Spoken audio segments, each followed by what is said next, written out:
और जो लोग नहीं गिरते वो आगे बढ़ जाते हैं। और गिरने के बाद जब बेइज्जती आती, जब मुसीबतें आती, जब मुश्किलें आती, उनको मालूम होता है कि ये शैतान की योजना थी, इसलिए उसने मुझे गिराया। क्योंकि शैतान उन लोगों को गिराने का ज्यादा इच्छुक है जिनकी लाइफ में परमेश्वर की कोई योजना है।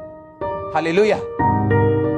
आपको कभी हैरानी नहीं होती क्यों हर टाइम वो आपको बोलता है चल सिगरेट पी, चलो चलो सूटा, ओ सिगरेट पी रहा, ओ तेरी तो देख लिया, दिल कर रहा है। कितने मेरी बात को समझ रहे हैं? क्यों ऐसा क्यों? या वे विचार करने के लिए, या पैसे की, ये इस चीज की, क्यों? उसे मालूम है, वो रोशनी देख चुके हैं, उसे मालूम है आप कौन है, उसे मालूम है आपकी लाइफ से क्या होगा। इसीलिए बाइबल कहती है जब राजा ने देखा इजराइलियों को तो वो डर गया। कहता ये इतने ज्यादा हो गए? कहते हाँ। कहता इनको दबाओ, ज्यादा मजदूरी करो। ज्यादा मजदूरी की उन्होंने दुहाई दी। परमेश्वर ने मूसा को भेज दिया। मूसा कहता छोड़ दे इनको। कहते अच्छा छोड़ दो, अच्छा तिगनी कर दो मजदूरी।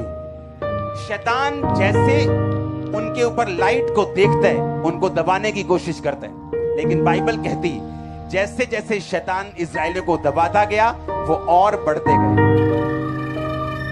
आपको मालूम होगा कि क्यों शैतान आपके पीछे पड़ा है, वो क्यों आपको गिराना चाहता है। वो चाहे पाप के जरिए हो, डराने के जरिए हो, धमकियों के जरिए हो, क्योंकि वो रोशनी देख चुका है। वो ये चाहता है कि आप रिजेक्टेड रहें।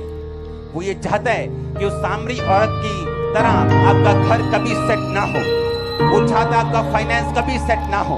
वो ये चाहता है, और उसका इंस्ट्रूमेंट, अगर शैतान आपकी लाइफ में कुछ चाहता है तो वो पूरा कर सकता है अगर आप उसके बताए रास्तों पे, व्यभिचार के रास्ता, नशे का रास्ता, गलत देखना, गलत सुनना, गालियां निकालना, अगर आप उस रास्ते पे चले तो वो उन सब चीजों को आपकी लाइफ में पूरा कर पाता है। लेकिन यीशु मसीह ने उस औरत को देख लिया कि तू एक आत्मा में स्टार है, तू एक हीरोइन है परमेश्वर की, लेकिन पाप ने तुझे गिराया हुआ।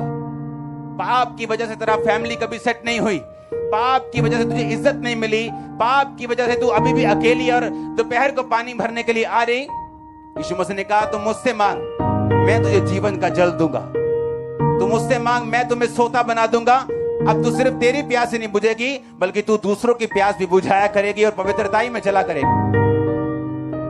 हालेलुया। अब आपको देखना है कि आपने परमेश्वर की मर्जी को पूरा करना है कि आपने शैतान की मर्जी को पूरा करना है, क्योंकि वो देख चुका है। उसको पता है कि इस व्यक्ति के ऊपर रोशनी है। वो उसको बीमारी के जरिए, किसी भी चीज के जरिए वो कोशिश करता है गिराने की। लेकिन अगर आप अड़े रहेंगे, अगर आप खड़े रहेंगे, चाहे आपका बीच में विश्वास कम भी क्यों ना हो जाए, अगर आपने प्रार्थना नहीं छोड़ी, संगति नहीं छोड़ी, यीशु मसीह के नाम में आप लोगों को बचाने वाले होंगे।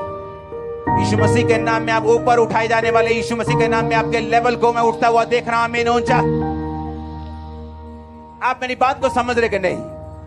शैतान को पता है लेकिन परमेश्वर जितना नहीं। इसलिए उस औरत को जब उसने देखा होगा, उसे तभी मालूम हो गया होगा कि ये कुछ करेगी। इससे पहले कि ये परमेश्वर के लिए कुछ करे, इसको गिराओ। एक husband, 2 husband, 3 husband, 4 husband, 5 husband, 6 husband, और हस्बैंड भी नहीं, बॉयफ्रेंड, उसको गिरा दिया, रिजेक्ट कर दिया। वो फेल हो चुकी थी अपनी फैमिली लाइफ में, सोशल लाइफ में, पर्सनल लाइफ में। और यीशु मसीह ने जब उसे देखा, आपको क्या लगता है?